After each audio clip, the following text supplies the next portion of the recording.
Welcome to the Business Extra. I'm Mustafa Alrawi, the National's Assistant Editor-in-Chief. With me is co-host, the National's feature editor, Kelsey Warner. Hi, Kelsey. Hey, Mustafa. So today we're talking about Careem. What would you describe Careem as these days? Local champion first. A success story by most measures. 2019, Uber acquired them for $3.1 billion. They continue to operate essentially independently from Uber as the Middle East, North Africa, Pakistan ride-hailing app, but in recent years has turned their attention to more of a super app, making acquisitions even in the last couple of months to develop that further. So a lot going on more recently for Careem, but a decade is kind of the story we're talking about today too. Well, we're going to speak to, in a moment, the CEO and co-founder of Careem, Mudassir Sheikha. But before we do that, please do subscribe. If you're on YouTube, ring that bell. Mudassir, thank you so much for being with us. It's a pleasure to be with you guys. So as Kelsey was just saying, we're at an interesting point in your journey for Careem, which is 10 years. And what kind of company are you now, 10 years down the line from when you started? So it's a great question, Mustafa. And scaling a business from literally a small room with a couple of people in it to almost 2,000 colleagues that we have in Careem now, and going through all the expansion and COVID disruptions has been quite a ride. But I would say there have been maybe four phases. The first phase really was super scrappy. Let's build a product. Let's see if this works. And that probably lasted for a couple of years. And at the end of it, we had a product that was working, that customers were using, captains were able to make a living on it. And at some point, we decided this is now something that we can expand to the rest of the region. And that's the next phase of Careem, which is where we start expanding. And that was a crazy and wild time, frankly, where we hired a lot of people in different parts of the region and basically gave them a product that they could scale in the way that made sense for their markets, super decentralized. We had people in different places that were making the product live in their markets, and we were simply supporting them to make sure the services were available. And then, which is the phase that we are in currently, this is where we have now shifted from a single product in multiple markets to multiple product in multiple markets. And as you can imagine, when you go through such a transition, you can add a lot of complexity to the organization that can either make or break you. So at this point, we have become a slightly more complex organization that has multiple business lines. And every business line had its own CEO or head of that business line. We have food, we have groceries, we have ride hailing, we have payments. And each of these business lines are responsible for their own expansion across the region. And we have some infrastructure and base organization across the region that supports everyone expand organically. So we're finally getting into our rhythm with running multiple verticals in multiple markets. And it's starting to all come together very nicely. What do you think about areas for growth in the super app? Okay, so deliveries, ride hailing, payments. What today is showing the most promise to you? I feel like if I had been talking to you 2 years ago, I would have been asking you future of mobility questions, but now I want to ask you fintech questions. It's a funny thing what you're doing, kind of. So where are you seeing the most potential across those three segments? Yeah, it's a good question because we are seeing growth in each of the different verticals. But what we see more interestingly is the actual growth of the super app. So if you look at Dubai, and if you open the app in Dubai, you will see that we have almost 18 services on the super app in Dubai. So we have the usual ride hailing and taxis. Then we have some delivery use cases, food, groceries, order anything. Then we have some payment use cases. And then we also have third-party use cases, cleaning services, PCR testing, rental cars.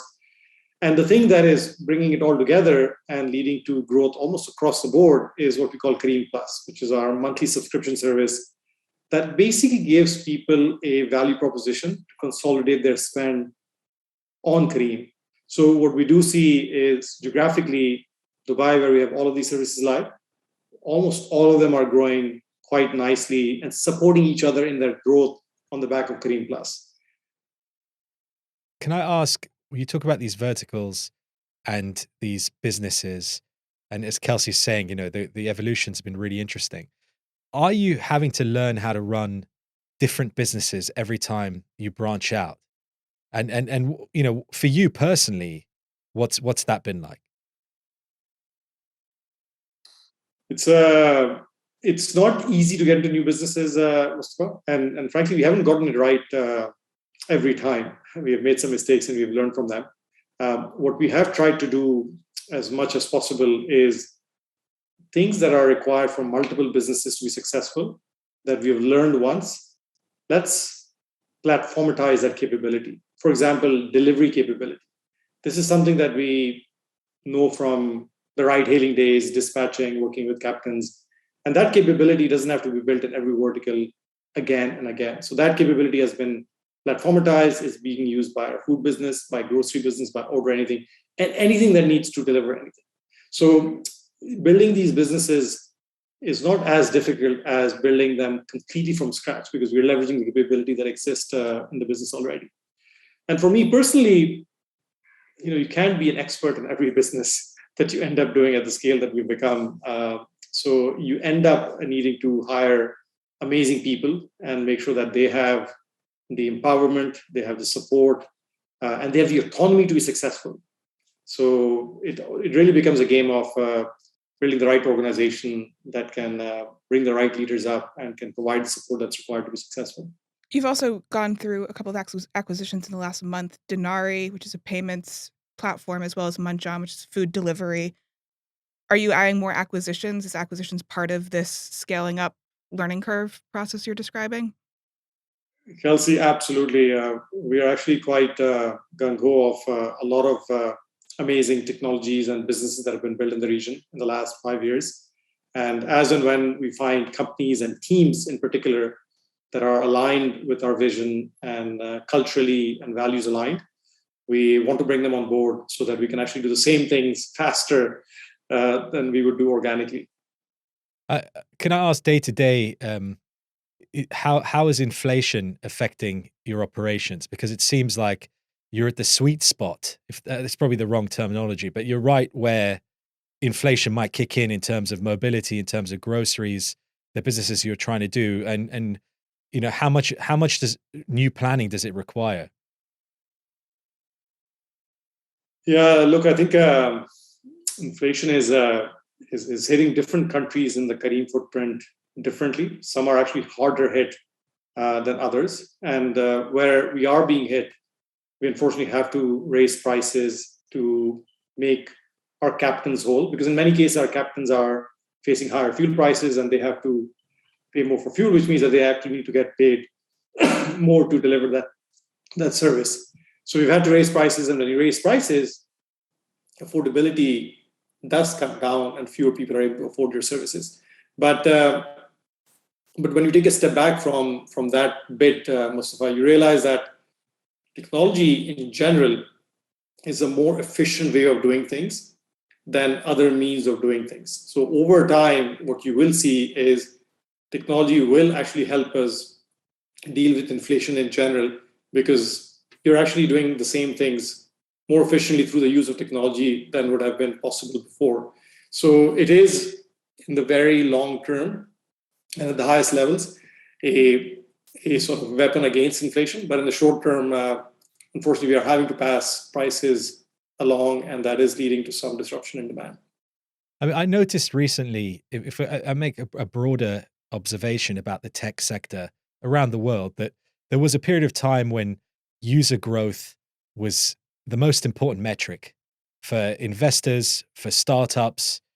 And now, in the last year in particular, I've seen it becoming far more about profitability than about user growth.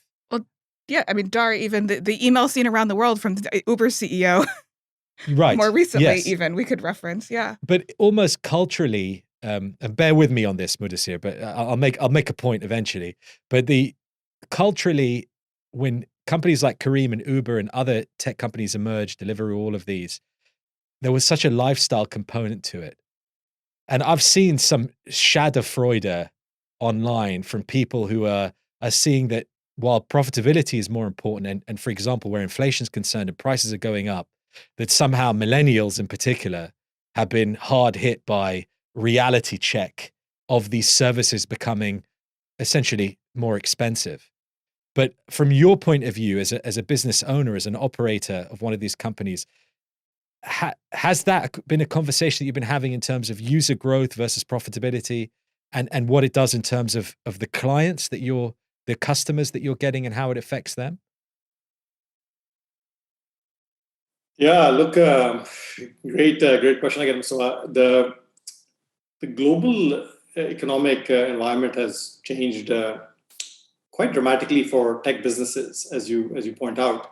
And I was actually in San Francisco Bay Area when the dot-com bubble crashed, and in some respects it feels a bit similar, but maybe not as dramatic as what we saw back then. But even back then, when new businesses would start, they would expect to lose money for 4 years, 5 years, and then there was an expectation that you'd start making money. And this is what some of the best companies did, right? Historically, Google, Facebook, Amazon, they all lost money for some time, and then they start making money, and they start making more and more money over time. But for some reason, after the global financial crisis, that equation did equation change, right? You could go on for a much longer time without making money, as long as you were growing the top line, and somehow you were incentivized to grow the top line through higher valuations and otherwise. So look, we are pretty much going back to the basics, and these are not the wrong basics. It's probably healthy for these businesses to have an expectation of profitability and shareholder returns through profitability. And what this means is we'll just have to build these businesses differently. And at one level, what will need to happen is, if a product costs you a certain amount of money to build and deliver, you basically charge that price and a bit more for that service. Yes, you can still invest the money to acquire new customers, do the marketing, but you cannot offer the service at a lower cost than what it takes for you to build the service, right? So that sounds basic enough, but frankly wasn't happening consistently across the tech sector. So that's one change that needs to happen. The second thing that needs to happen is, we all need to be a little bit more patient in the way that we grow our businesses. If you just look at Careem, we built the ride-hailing business. We went to all of these different markets that we went to. And then even before the ride-hailing business was profitable, we started launching new businesses and started going to so many different markets at the same time. And then we're launching the third thing and the fourth thing. And there's no kernel of positive cash flow. But if you look at historical businesses, the way they were built, they would have a core business that would make money. And then the money that you make from the core business gets invested to expand and build new products and services. So the same thing is going to happen once again. People will need to have businesses that make money. More likely the core business will make money. And the cash that you generate from the core business will have to get invested in new businesses or expansion.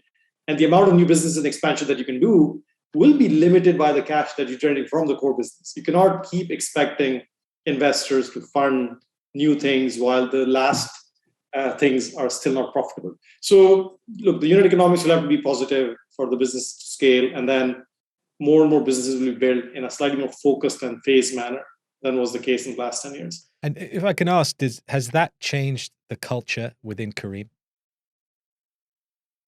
We got lucky or unlucky because of COVID. Because unlike many tech businesses, we got hit hard in COVID. So at the height of COVID, our business was down 90%. So we were basically woken up to a very different reality when COVID hit. So it was at that time that we started adjusting our ways of working. And many of the things that we did back then are actually serving us well now, because we are more prepared going into this new economic environment than we would have been had COVID not hit us that hard 2 years ago. So yeah, Mudassir, the last time you and I spoke was March 30th, 2020, when you made a public appeal as captains were sidelined, roads were empty, for public support of captains. And just want to ask you, as you kind of evolve into the super app and all of these lessons learned of the last 2 years, what have you learned what have the pitfalls been? You mentioned earlier that mistakes have been made. Where have the mistakes been? Where have the big lessons been since the last time we spoke? If anything, we've been a little bit smarter in the last 2 years, Kelsey. But we may have gotten a little bit carried away at the end of last year when there was a lot of hype around tech and tech adoption. And we were also coming back from being defensive because of COVID to now going on the offense. And then we sort of got hit with the new reality earlier this year.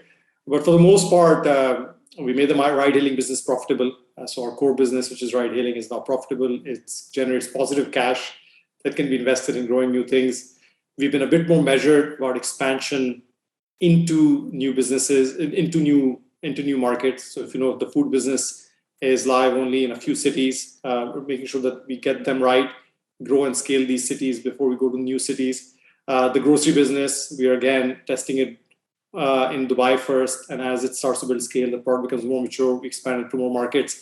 So, we have been more focused and phased for the most part as a result of the pandemic. It's not a function of us not feeling the magnitude of the opportunity that's ahead of us, but we're just playing the long game. Over the next 5 to 10 years, all of these things will happen, but we just cannot do them simultaneously anymore.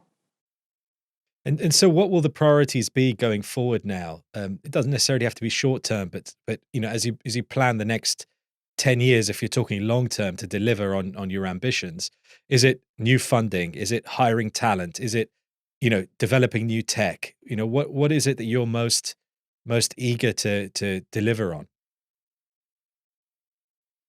So pretty much all of the above in some measures, but just to give you a macro view, Mustafa, on the way that we see the opportunity, at the moment, about 6% of the region's consumer spend goes through digital means.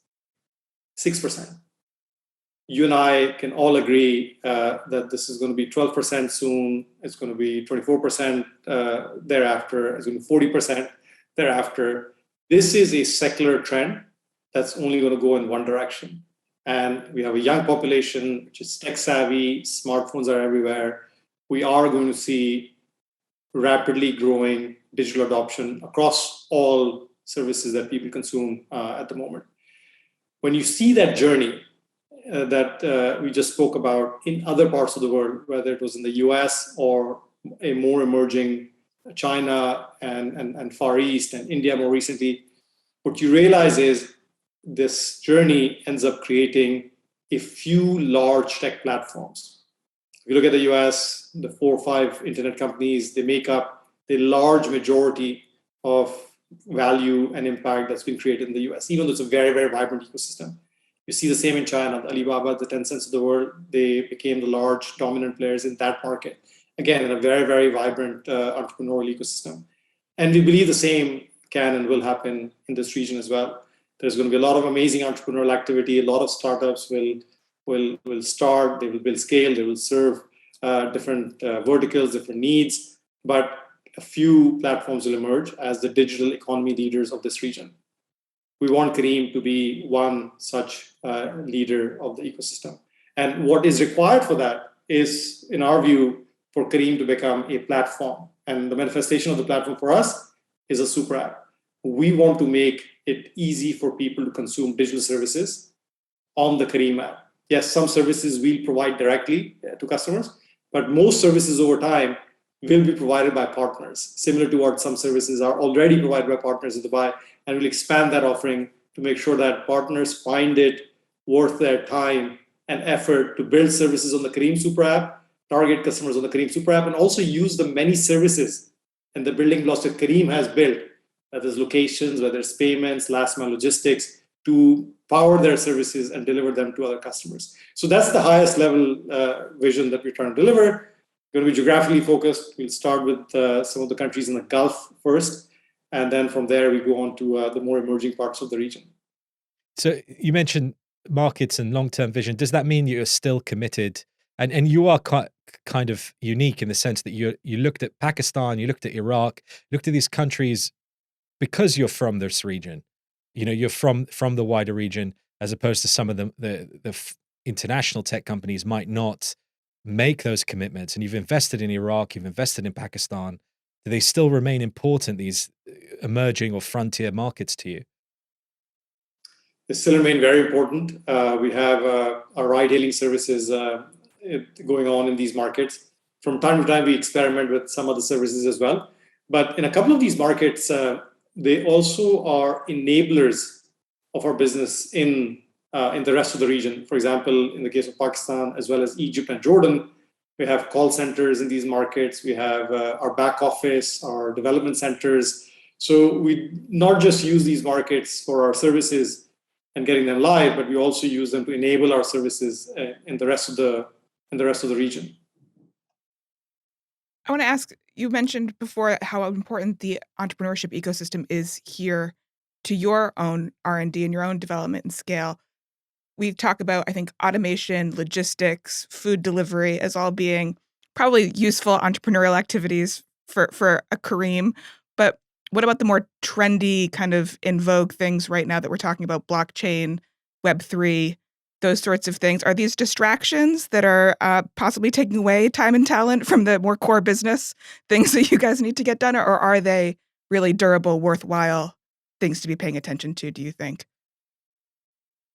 We should have some percent of our time being devoted to those things, Kelsey. It's the nature of innovation that things at the earliest stages can seem a little bit can seem looking for applications. There's a blockchain technology that is looking for the right applications, and the more we play with it, the sooner we find applications that this can enable more uniquely than is possible at the moment.